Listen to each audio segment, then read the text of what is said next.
Imagine waking up to a world where the Amazon rainforest has vanished, replaced entirely by an alien ecosystem.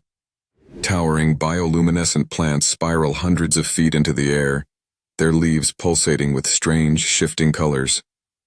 The air is thick with unfamiliar scents, and the ground teems with root-like tendrils that move independently, rapidly colonizing the soil. These non-terrestrial flora process carbon in unprecedented ways, drawing in atmospheric gases at rates Earth's plants never achieved. Within months, oxygen levels fluctuate unpredictably, severely challenging animal survival worldwide.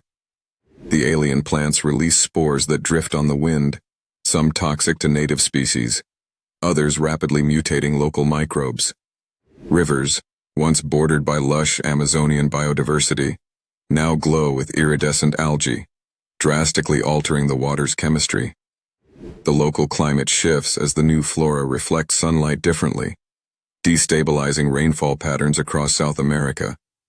The planet's delicate biological balance is upended, forcing humanity to adapt quickly or risk extinction in the face of an unstoppable, otherworldly invasion.